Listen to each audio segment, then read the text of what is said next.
Shalom.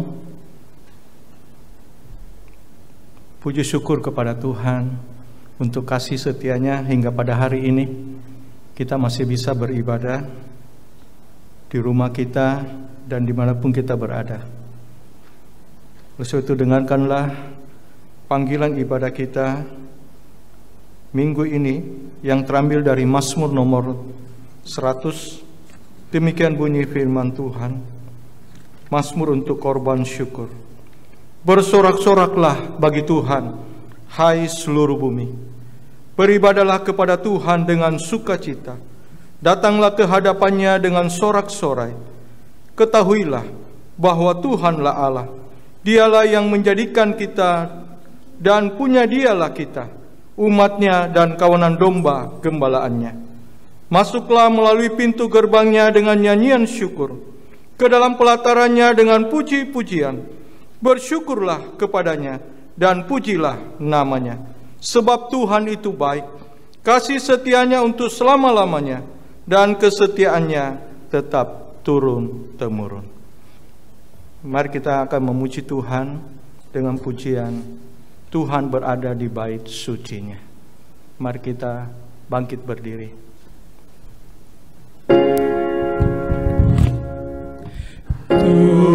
Tuhan berada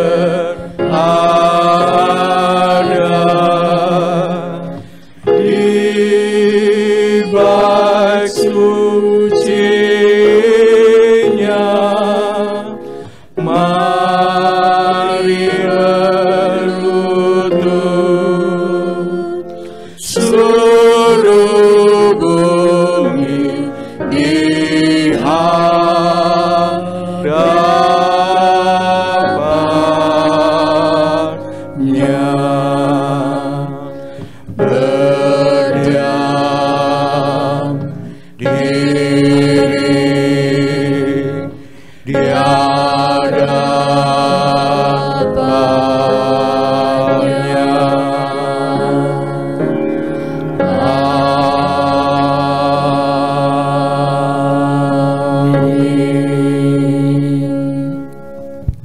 ibadah kita pada minggu ini kita serahkan dan kita tabiskan di dalam nama Allah Bapa, Putra dan Roh Kudus. Kiranya Allah Tritunggal yang memimpin dan memberkati ibadah kita. Amin.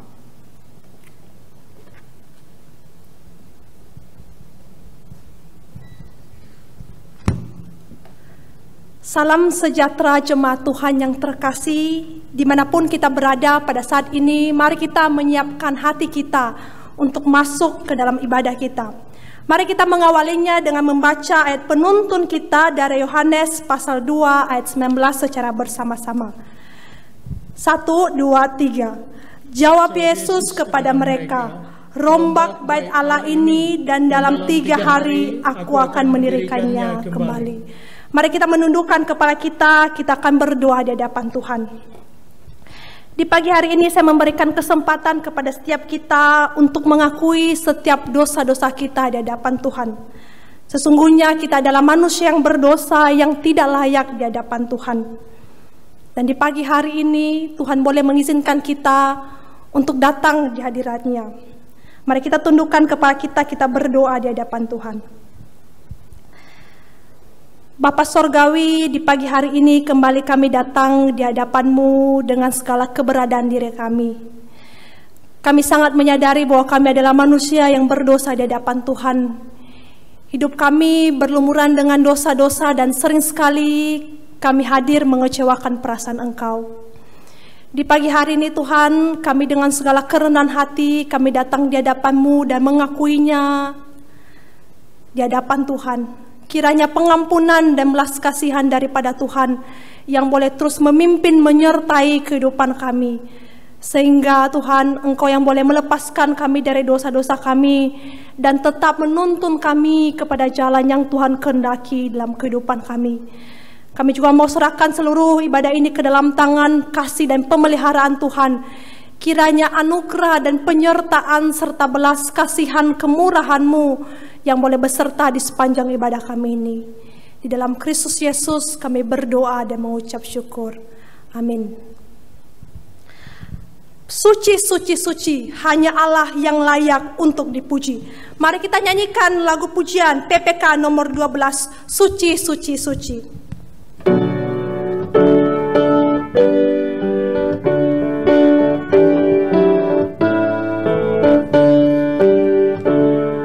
Suci, suci, suci, Allah Maha Kuasa.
Mari kita bersama-sama dengan segala umat dari zaman dan tempat mengikrarkan pengakuan iman rasuli kita.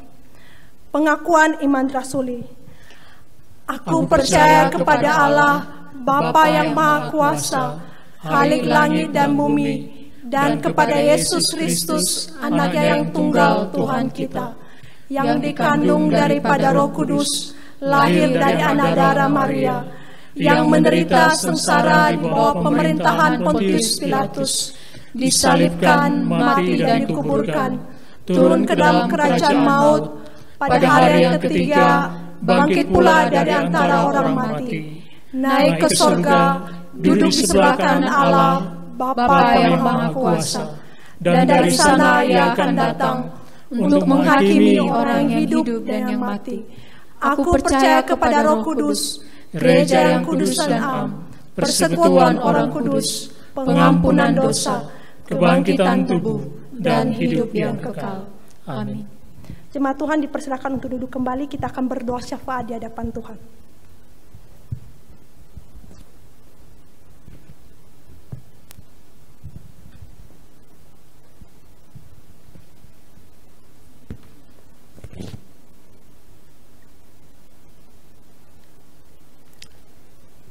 Saudara, mari kita berdoa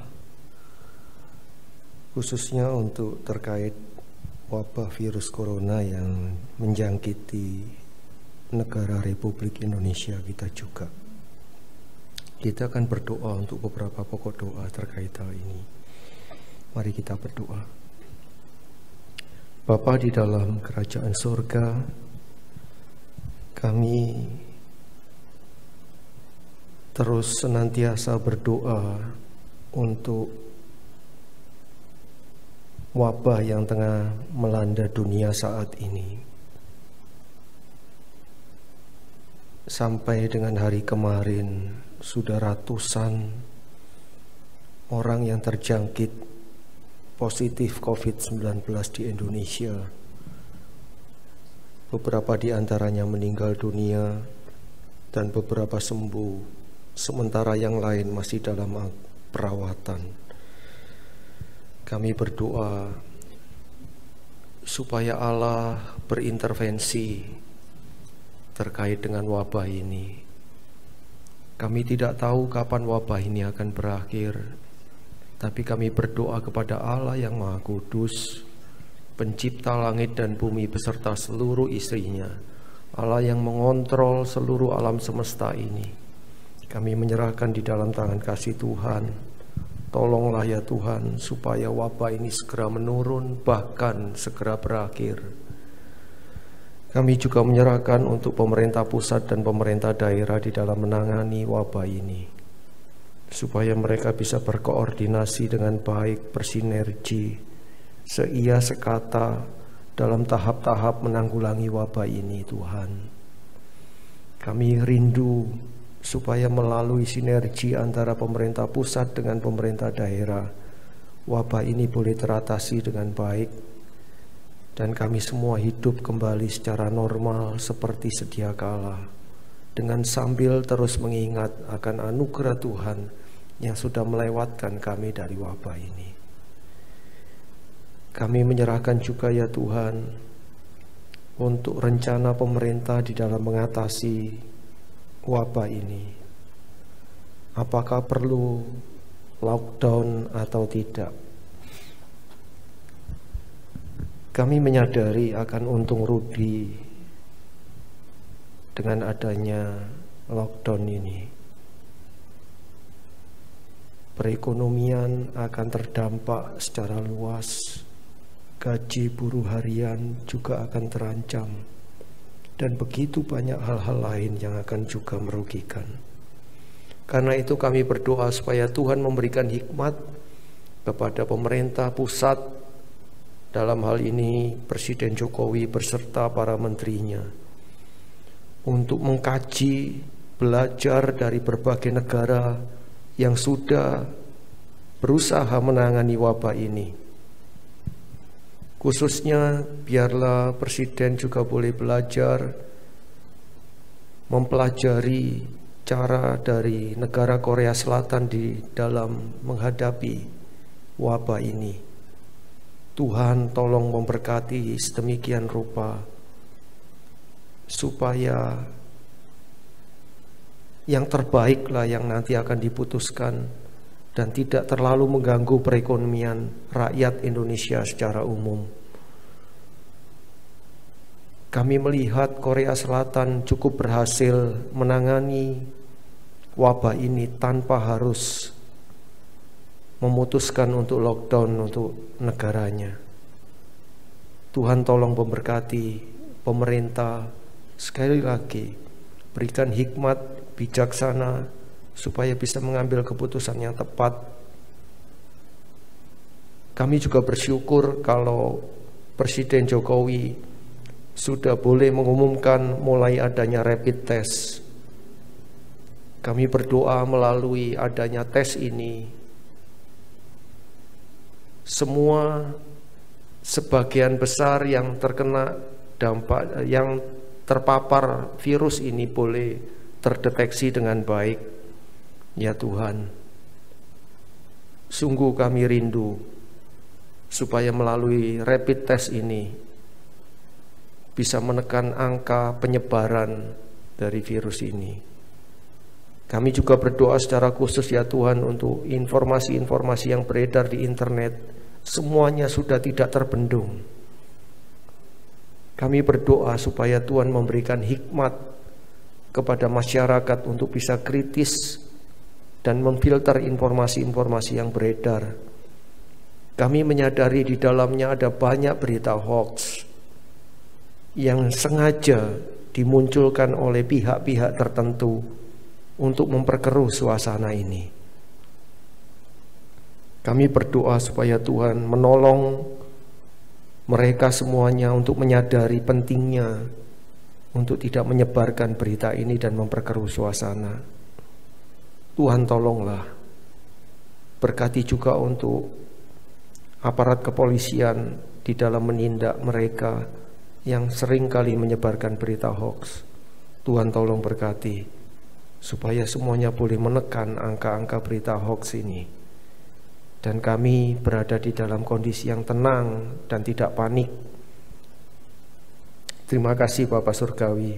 Kami juga berdoa secara khusus untuk masyarakat secara umum, supaya masyarakat boleh kooperatif di dalam memerangi wabah virus ini. Bagi mereka yang mengalami gejala, sesegera mungkin supaya bisa memeriksakan diri dan tidak justru menyebarkan ke sana kemari. Tuhan, kami mohon supaya masyarakat diberi hati yang baik dan tidak egois, yang juga memperdulikan kesehatan orang-orang lain di sekitar. Tuhan, kami berdoa supaya sungguh-sungguh upaya pemerintah boleh ditaati oleh masyarakat, sehingga social distancing ini, anjuran pemerintah untuk pembatasan berkumpul itu bisa menjadi lebih baik. Berdoa juga untuk supaya kami semua boleh menjaga kebersihan diri, menjaga pola makan yang sehat, istirahat yang cukup, supaya imunitas kami itu boleh kembali baik. Terima kasih Bapak Surgawi. Kami menyerahkan semua pokok-pokok doa ini ke dalam tangan kasih Tuhan, dalam nama Tuhan Yesus. Amin.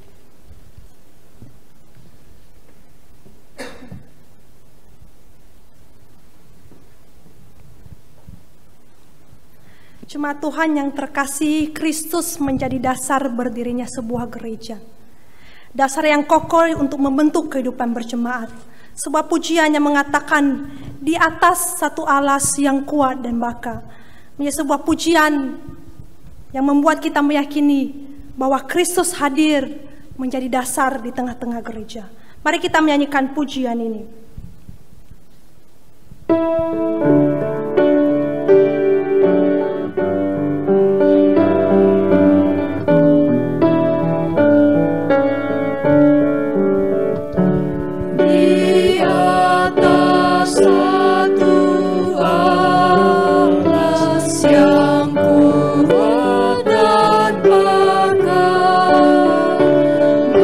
Berdirilah gereja di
sesat dan dengan orang suci jemaat yang telah menang. Beri kami bangkit juga ya Tuhan dalam terang. Kita akan membacakan bacaan bertanggapan kita. Mari kita membacakannya. Demikianlah kamu bukan lagi orang asing dan pendatang, melainkan kawan sewarga dari orang-orang kudus dan anggota-anggota keluarga Allah. Yang dibangun di atas dasar para rasul dan para nabi, dengan Kristus Yesus sebagai batu penjuru. Di dalam Dia tumbuh seluruh bangunan rapi tersusun menjadi bait Allah yang kudus di dalam Tuhan. Di dalam Dia kamu juga turut dibangunkan menjadi tempat kediaman Allah di dalam Roh. Jemaat Tuhan yang terkasih, sebentar lagi kita akan mendengarkan firman Tuhan yang disampaikan oleh Guru Injil Seniawati Laia. Mari kita menyanyikan sebuah pujian yang mengatakan, Tuhan sertailah hamba. Kiranya pujian ini menyertai kita di sepanjang pemberitaan firman Tuhan. Tuhan sertailah hamba.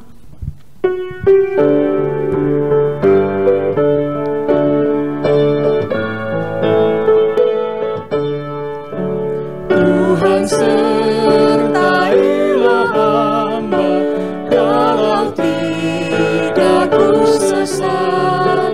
Ku harap kau selalu serta, berulang ku tetap.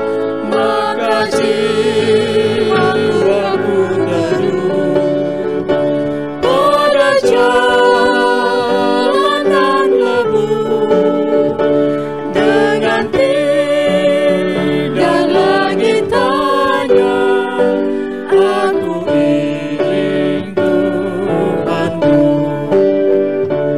Tuhan sertailah hamba, imanku selalu lemah. Sabdamu penuh kasih rahmat, hatiku terhiburlah. Maka jiwaku teduh pada jalan dan lebu, dengan tidak lagi tanya, aku ingin Tuhanku. Bait ketiga saya undang jemaat Tuhan untuk bangkit berdiri.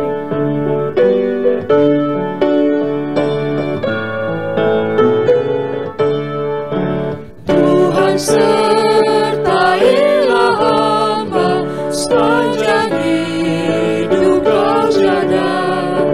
Bila ajal aku tiba, Tuhan hantar ke surga. Maka jiwaku teduh pada jalan dan lebu, dengan tidak lagi tanya, aku ingin Tuhanku. Kepada hambanya kami persilakan.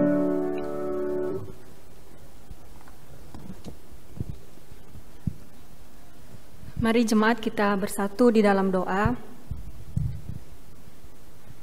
Kami bersyukur dan berterima kasih kepadamu ya Tuhan, untuk waktu yang indah yang Tuhan berikan bagi kami untuk merenungkan kebenaran firman Tuhan.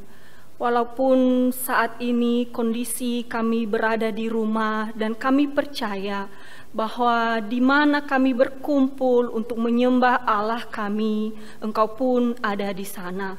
Tolong kami ya Tuhan, biarlah ketika kami mendengarkan firman Tuhan ini, kami terus dapat bertumbuh, dapat belajar untuk lebih lagi sungguh-sungguh mengasihi Tuhan. Biarlah ya Tuhan, waktu pemberitaan firman Tuhan ini, Engkau juga menolong setiap kami, dan terlebih hamba-Mu yang menyampaikan firman Tuhan. Engkau urapi sehingga firman Tuhan ini sungguh-sungguh untuk kemuliaan bagi nama Tuhan. Di dalam nama Tuhan Yesus kami bersyukur dan berdoa. Amin. Bapak Ibu jemaat sekalian, saya mengajak kita semua untuk membuka Alkitab kita yang terambil dari Injil Lukas.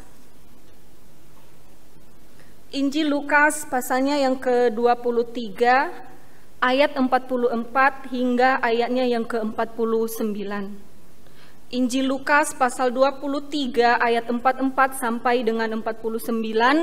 Kita baca bersama-sama bacaan ini di bawah perikop Yesus mati. 2, 3. Ketika itu hari sudah kira-kira jam 12, lalu kegelapan meliputi seluruh daerah itu sampai jam 3. Sebab matahari tidak bersinar dan tabir bait suci terbelah 2. Lalu Yesus berseru dengan suara nyaring, "Ya Bapa, ke dalam tangan-Mu kuserahkan nyawaku." Dan sesudah berkata demikian, ia menyerahkan nyawanya. Ketika kepala pasukan melihat apa yang terjadi, ia memuliakan Allah, katanya, "Sungguh orang ini adalah orang benar." Dan sesudah seluruh orang banyak yang datang berkerumun di situ untuk tontonan itu, melihat apa yang terjadi itu, pulanglah mereka sambil memukul-mukul diri. Semua orang yang mengenal Yesus dari dekat, termasuk perempuan-perempuan yang mengikuti Dia dari Galilea, berdiri jauh-jauh dan melihat semuanya itu. Jemaat yang terkasih di dalam Kristus, berbagai negara termasuk Indonesia sedang menghadapi bahaya virus corona. Virus corona dapat merenggut nyawa siapapun, tidak mengenal usia, bahkan kapanpun dan dimanapun itu. Terkhususnya di dalam Indonesia, ada berbagai hal yang dilakukan oleh pemerintah untuk mencegah wabah ini agar tidak semakin meluas. Pemerintah mengkaji, mereka mengevaluasi, menganalisa, bahkan memutuskan bahwa virus corona ini dapat menular dari satu ke orang lain. Sehingga di dalam bagian ini pemerintah memutuskan untuk menghimbau seluruh rakyat, masyarakat Indonesia untuk sementara membatasi diri di dalam keramaian. Di mana kalau kita melihat bagaimana social distancing, Pak Jokowi menyampaikan kepada seluruh rakyat Indonesia untuk menjauhi keramaian, untuk belajar, untuk bekerja, bahkan untuk beribadah di rumah. Meminimalisir bersentuhan atau berdekatan dengan orang lain, menghindari kegiatan massal yang menimbulkan pertemuan-pertemuan yang membuat orang banyak di satu tempat, seperti reuni, arisan, seminar, dan bahkan semua hal untuk sementara ditiadakan. Jadi jemaatku yang dikasihi oleh Tuhan, hal ini tentunya membuat kita sebagai orang yang bekerja dan yang punya usaha, yang memiliki toko, perusahaan dan lain-lain, mungkin kita kurang menerima atau menolak hal ini. Kenapa? Disebabkan karena ini membawa dampak bagi usaha dan pekerjaan kita. Mungkin kita yang bekerja berkata, bagaimana mungkin saya bekerja untuk mencari sesuap nasi. Saya bekerja untuk membiayai kehidupan saya dan keluarga. Dan begitu juga dengan yang bekerja, yang punya usaha toko. Mungkin kita merasa berdampak di dalam usaha kita. Ada beberapa planning yang kita sudah aturkan, nanti setelah ini saya mau ngapain di dalam usaha ini, dan itu tidak memungkinkan untuk kita kerjakan. Bahkan sekolah saat ini, guru dan staf karyawan, ada edaran terbaru mengatakan bahwa guru bekerja di rumah, tetapi sementara tunjangan tetap lancar. Dan pasti lembaga memikirkan hal itu, bagaimana mungkin menggaji sedangkan tidak bekerja. Dan ini pasti dilema Bapak Ibu. Tidak tertutup kemungkinan kita sebagai orang percaya seakan diperhadapkan antara taat kepada negara atau iman kita. Kita memikirkan tentang ibadah-ibadah yang selama ini rutin kita lakukan di dalam gereja. Entah itu kegiatan komisi-komisi, doa wilayah, persekutuan doa, ibadah umum di hari Minggu yang biasa kita datang ke gereja. Dengan adanya himbauan ini tentunya segala aktivitas gereja kita untuk sementara ditiadakan atau kita ibadah pindah di rumah masing-masing. Dan karena kita sebagai orang percaya, kita terbiasa melakukan seluruh kegiatan rohani di dalam gedung gereja. Tentunya himbauan untuk ibadah sementara di rumah ini yang harusnya di gereja dialihkan di rumah bukanlah sesuatu hal yang mudah kita terima. Karena berbagai pertimbangan yang mungkin akan kita pikirkan. Mungkin kita berpikir karena ini belum terbiasa ibadah di rumah. Bahkan yang lebih ekstrimnya kita berpikir bahwa hari Minggu itu adalah hari Sabat. Menghormati hari Sabat diperintahkan oleh Tuhan. Kalau kita itu beribadah, bersekutu, hari Sabat datang ke gereja. Hormatilah hari Sabat. Dan di sisi lain kita juga menghadapi realita himbauan pemerintah. Pemerintah mensejahterakan rakyat. Pemerintah melindungi rakyat. Pemerintah juga mengasihi jiwa-jiwa rakyat. Dan apalagi juga di dalam Alkitab, firman Tuhan berkata pun bahwa pemerintah itu ditetapkan oleh Allah. Mereka mengatur negara kita. Kita juga diperintahkan untuk mengasihi jiwa-jiwa orang lain selain diri kita sendiri. Mengasihi jiwa sesama kita seperti kita mengasihi diri sendiri. Dilema pasti jemaat yang dikasihi oleh Tuhan. Kita mau mengikuti himbauan dari pemerintah dengan tetap stay di rumah. Dan bertanya, apakah saya tidak berdosa kalau tidak beribadah di ruang gedung gereja? Atau apakah ibadah saya di rumah itu berkenan dan diterima oleh Tuhan? Jemaat yang dikasihi oleh Tuhan. Pagi hari ini kita akan belajar tema apa itu gereja. Kita belajar bersama-sama sejauh mana umat Kristen, umat percaya memandang atau memahami tentang gereja dan bagaimana keberadaan gereja itu sendiri.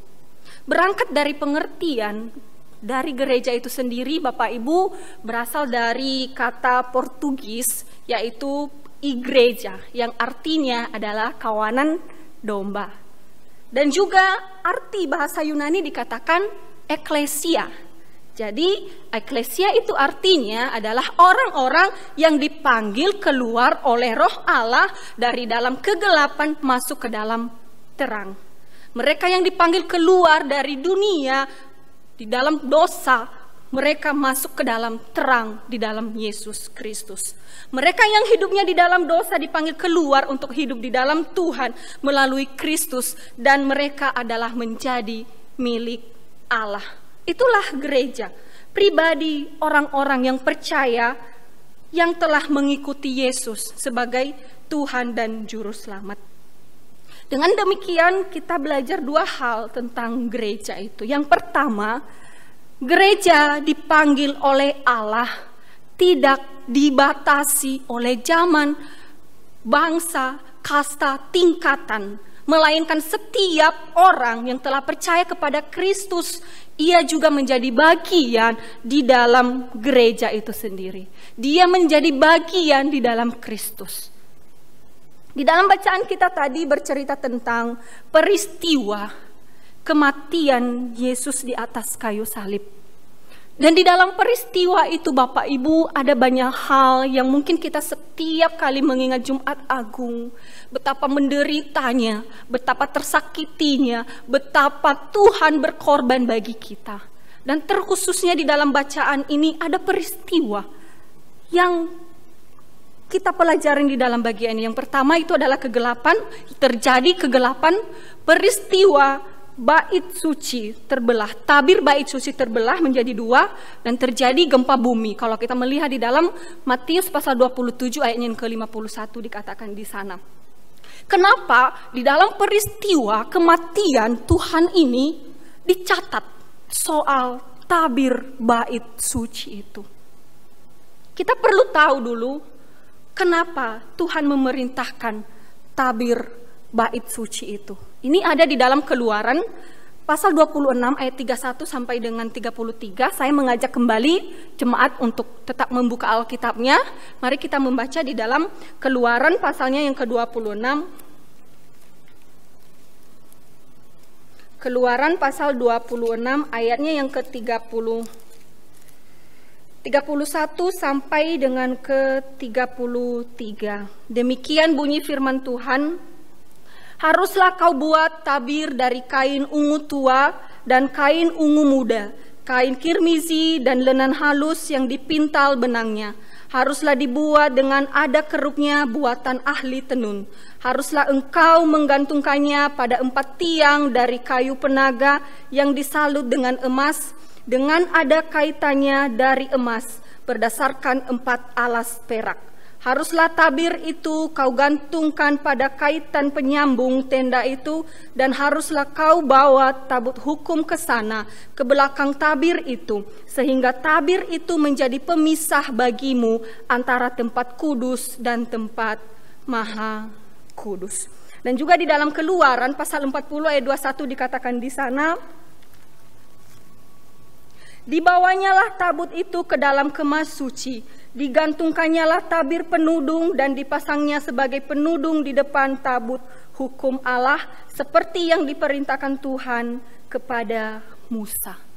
Bapak Ibu, di dalam kemah bait suci, tabut atau tabir bait suci itu adalah diperintahkan oleh Tuhan. Itu menjadi tanda pemisah antara tempat kudus dan tempat maha kudus. Berarti di dalam kemah suci, di dalam bait suci itu ada bagian-bagian tertentu, di mana di sana kalau kita memperhatikan tidak semua orang bisa masuk di dalam tempat ruang maha kudus itu. Allah memerintahkan Musa untuk membuat itu. Dan Allah pun memerintahkan Musa bahwa tidak semua orang itu bisa masuk ke dalam tempat kudus itu. Betul, dan orang Israel tidak sembarangan masuk di tempat itu, Bapak Ibu. Terkhususnya ketika mereka membawa korban. Hanya imam-imam tertentu, imam besar yang dipilih oleh Allah yang akan masuk ke dalam ruang maha kudus itu. Sedangkan orang biasa dikatakan, kalau kita membaca di dalam Imamat pasal 16 ayat 17, dikatakan di sana bahwa seorang pun tidak boleh hadir di dalam kemah pertemuan bila Harun masuk untuk mengadakan pendamaian di tempat kudus sampai ia keluar. Setelah mengadakan pendamaian baginya sendiri, bagi keluarganya dan bagi seluruh jemaah orang Israel. Dan juga di dalam Bilangan pasal 3 ayat 38 dikatakan di sana, yang berkemah di depan kemah suci di sebelah timur, di depan kemah pertemuan ialah Musa dan Harun serta anak-anaknya yang mengerjakan tugas pemeliharaan tempat kudus bagi orang Israel. Tetapi orang awam yang mendekati haruslah dihukum mati. Jadi di dalam bait suci itu tidak sembarangan orang masuk. Dan ada batasan-batasan siapa yang bisa masuk di dalam bait suci, terkhususnya dalam ruang maha kudus itu untuk membawa korban pendamaian itu. Bapak Ibu yang dikasihi oleh Tuhan, maka peristiwa di dalam hukum Taurat itu, apa yang telah Tuhan perintahkan dahulu kepada Musa, digenapi oleh Yesus Kristus di dalam kematiannya di atas kayu salib. Itu bukanlah sebuah kebetulan.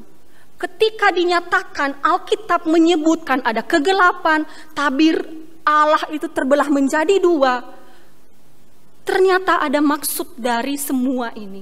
Karena di dalam perjanjian lama itu ada pemisah tidak semua orang bisa menghadap hadirat Tuhan.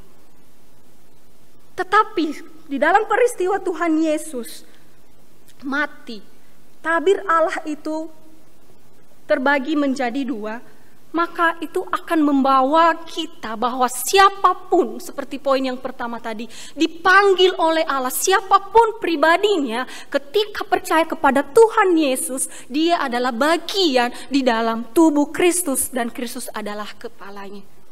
Dia menjadi orang yang bisa menghadap hadirat Tuhan dimanapun. Tidak ada lagi yang dapat memisahkan dia dari Tuhan. Tembok-tembok apapun itu, ketika dia sungguh-sungguh percaya kepada Tuhan.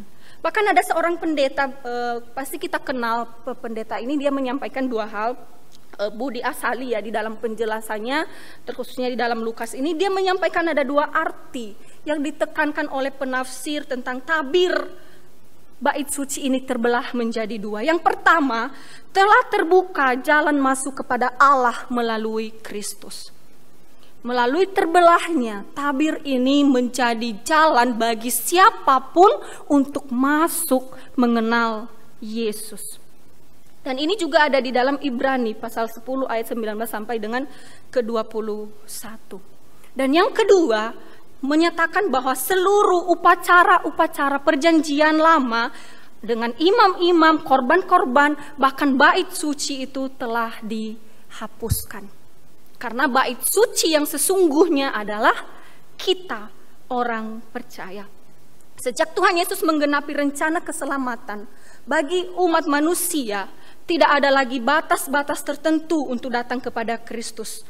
Tidak ada lagi batas ritual-ritual, seremonial tertentu, suku, ras, dan juga batasan-batasan lain yang dibuat oleh manusia yang dapat menghalangi seseorang untuk datang kepada Tuhan.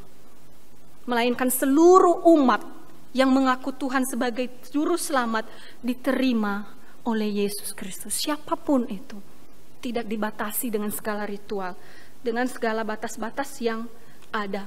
Jadi jemaat yang dikasihi oleh Tuhan, perlu kita pahami bahwa Kristus satu-satunya korban yang sempurna untuk menghapus dosa manusia, telah membuka jalan bagi kita, siapapun itu, ketika datang kepada Tuhan, maka kita adalah bait suci, bait roh Allah, atau gerejanya Tuhan dihadirkan di dalam dunia ini.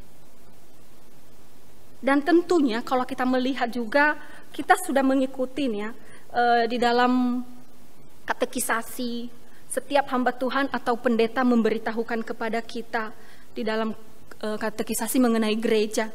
Salah satunya dikatakan bahwa sifat gereja itu adalah universal. Dalam arti bahwa sekumpulan orang-orang percaya di seluruh dunia dari berbagai penjuru sebagai anggota tubuh Kristus. Dan Kristus adalah kepalanya. Siapapun dia, pribadi-pribadi yang telah percaya kepada Tuhan. Siapapun dia, pribadi-pribadi yang telah dilahirbarukan oleh Tuhan, yang telah dikuasai oleh Tuhan, yang telah mengalami pertobatan, yang telah diinsafi oleh Roh Kudus, maka dia disebut adalah pribadi gereja itu sendiri. Bahkan di dalam Roma pasal 12 ayat 4 sampai 5 dikatakan di sana bahwa satu tubuh di dalam Kristus. Kristus telah menjadi pemersatu jemaat-jemaatnya. Itulah sebabnya setiap orang disebut sebagai gereja. Jadi Bapak Ibu yang dikasihi oleh Tuhan, poin yang kedua di dalam bagian ini adalah di sisi lain, gereja itu juga tidak hanya dipandang bersifat sebagai universal seperti yang saya katakan tadi, dan juga kita sudah belajar di dalam katekisasi, tetapi juga yang disebut dengan gereja yang bersifat lokal.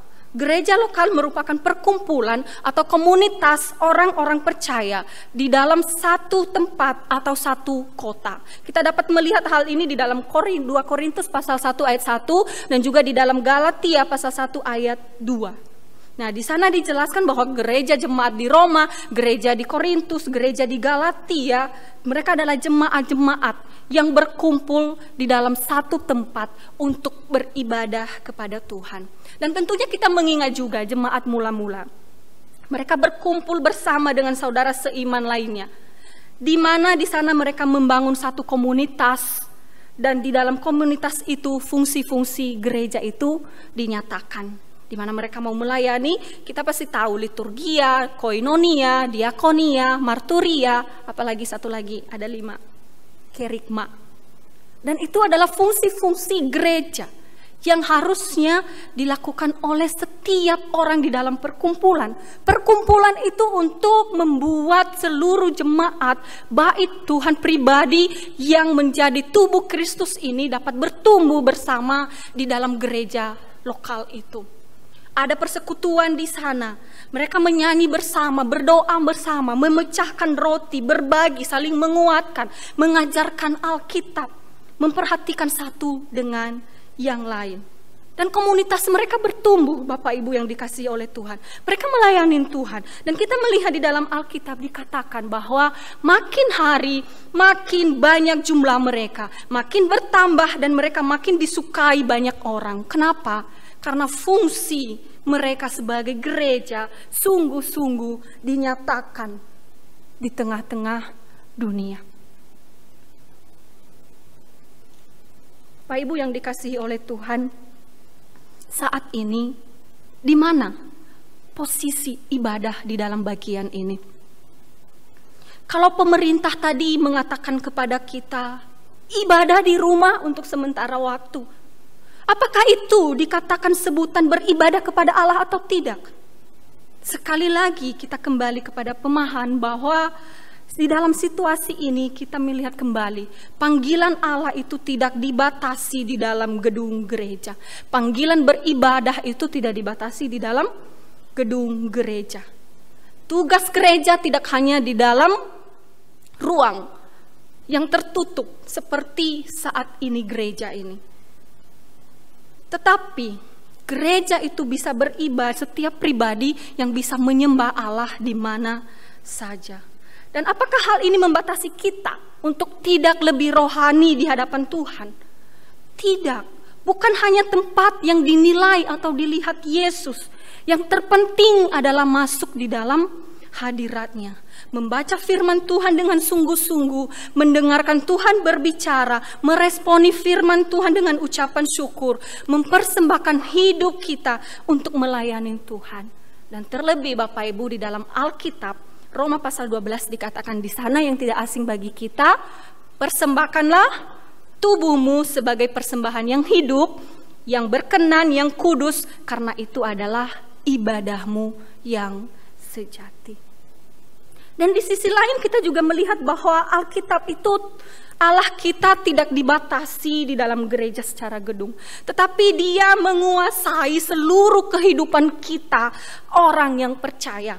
Dia yang mengubah hidup kita orang percaya. Dimanapun kita beribadah, dimanapun kita menyembah Dia, Dia ada di sana. Jadi Bapak Ibu yang dikasihi oleh Tuhan, ketika masalah COVID ini ada, kita berkata berdosa kalau saya tidak datang ke gedung gereja. Tidak Bapak Ibu, kita tidak berdosa. Apalagi ini himbauan ibadah di rumah ini hanya untuk sementara waktu. Karena kondisi yang membuat kita untuk beribadah di rumah kita masing-masing. COVID-19 ini menjadi sikon yang tidak memungkinkan bagi setiap kita orang percaya untuk berkumpul bersama-sama di dalam satu gedung. Karena kita tidak tahu siapa yang sudah dijangkiti oleh virus corona ini, siapa yang belum, dan siapa yang sudah positif. Sehingga dengan demikian pemerintah ini menghimbau kita, dan itu bukanlah sesuatu dosa bagi kita ketika kita beribadah di rumah untuk sementara waktu. Kenapa? Karena dahulu juga orang-orang percaya mereka mengalami hal yang demikian. Tentunya bukan gara-gara COVID corona, tetapi dengan penganiayaan-penganiayaan yang lainnya. Mereka tidak diberi izin oleh negara untuk beribadah di rumah ibadah, mengusir mereka, sehingga bahkan kalau kita melihat mereka sembunyi-sembunyi untuk beribadah kepada Tuhan. Mereka juga tidak mempertahankan apapun kondisinya tetap beribadah di dalam gedung. Kenapa? Karena mereka tahu dimanapun mereka beribadah, dimanapun mereka bersekutu, Tuhan itu ada di sana, asal mereka sungguh-sungguh beribadah dengan memuliakan Tuhan. Bukan hanya sekedar seremonial yang setiap hari Minggu dijalankan, tetapi sungguh-sungguh itu hubungan kita dengan Allah kita di surga. Jadi Bapak Ibu yang dikasihi oleh Tuhan, aktivitas ibadah itu tidak membuat kita ketika beribadah di rumah itu adalah salah, tidak ya Bapak Ibu. Tapi yang terlihat itu adalah apakah kita sungguh-sungguh beribadah kepada Tuhan dengan benar. Di rumah pun kalau saat ini kita tidak membawa hati kita kepada Tuhan, ya itu pasti tidak berkenan bagi Tuhan. Dimanapun itu, kalau hati kita tidak tertuju menyembah Tuhan, tidak berkenan. Jadi baik itu gereja, rumah, dimanapun beribadah, asal sungguh-sungguh untuk Tuhan, menyembah Tuhan, masuk ke hadiran Tuhan. Itu memuliakan nama Tuhan kita di surga. Bapak Ibu yang dikasihi oleh Tuhan, dan tentunya di dalam kondisi yang sekarang ini, seperti contoh Tony minggu lalu sudah menyampaikan kepada kita bahwa Allah turut bekerja di dalam segala sesuatu mendatangkan kebaikan bagi kita. Mungkin saatnya bagi kita di rumah untuk beribadah dengan keluarga kita di dalam kondisi ini. Selama ini mungkin kita tidak pernah beribadah di rumah, tetapi ini mengajarkan kepada kita untuk berkumpul, anak, cucu, menantu, mertua, ayo kumpul bersama-sama untuk beribadah kepada Tuhan. Jangan lupa, lembaga yang pertama untuk menyembah Tuhan itu diajarkan di dalam keluarga.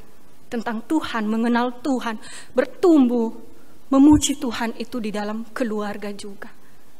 Di dalam keadaan ini, mari kita menyingkapinya dengan melihat, memandang kepada Allah kita. Dimanapun asal berpusat kepada Allah, itu akan sungguh-sungguh berkenan bagi Tuhan. Kiranya Allah Tritunggal menolong kita melakukan firman ini. Tuhan Yesus memberkati kita semua. Mari kita berdoa.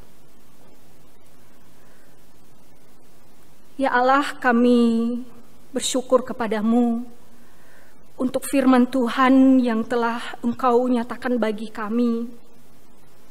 Mungkin ada di antara kami gelisah, bahkan kami khawatir, bahkan kami merasa tidak taat kepada Tuhan. Di masa-masa corona ini kami tidak datang beribadah di gereja. Mungkin kami merasa kami berdosa ya Allah. Dan tolong kami ya Tuhan. Firman Tuhan ini mengingatkan kami kembali bahwa dimanapun kami berada untuk beribadah kepada Tuhan, Engkau hadir di sana. Dan tolong kami biarlah dalam setiap penyembahan kami hanya berpusat kepada Kristus.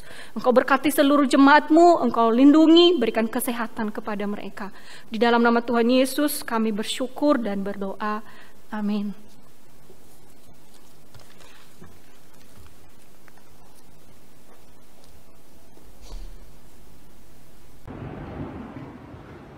Jemaat Tuhan, tiba saatnya kita akan memberikan persembahan kita kepada Tuhan.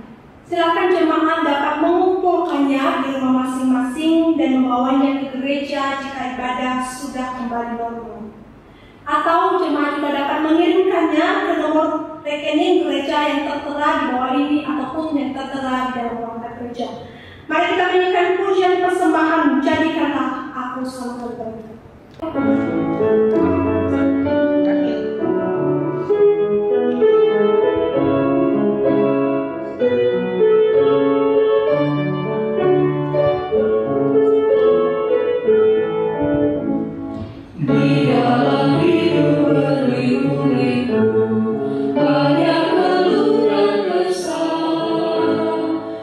Terangmu di tempat itu, di antara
kami bersyukur jika ada satu kesempatan bagi kami untuk kami boleh mengumpulkan persembahan kami di hadapan Tuhan.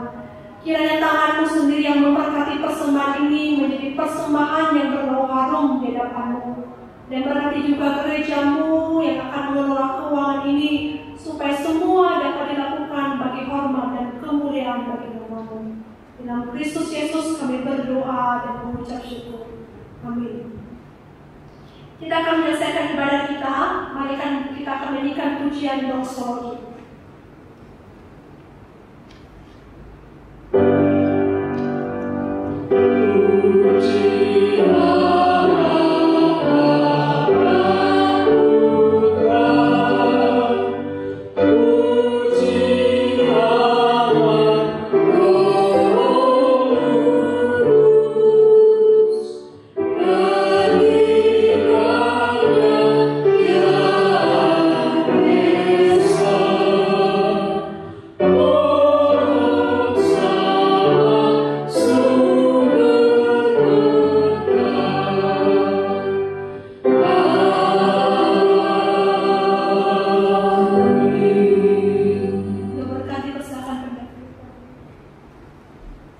Jemaat yang kekasih dalam Tuhan,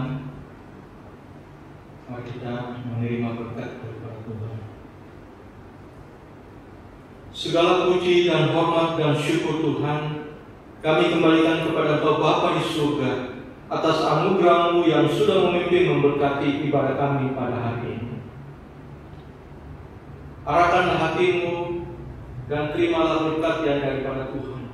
Kiranya kasih daripada Allah, anugerah daripada Tuhan kita Yesus Kristus, dan pertolongan Roh Kudus kiranya menyertai kehidupanmu, mulai saat hari ini sampai selama-lamanya.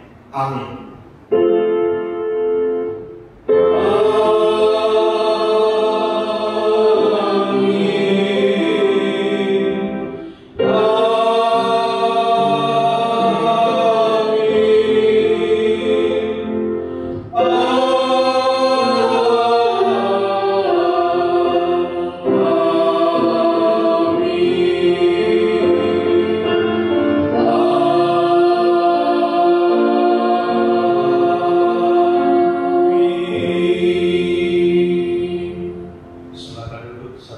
Tuhan memberkati.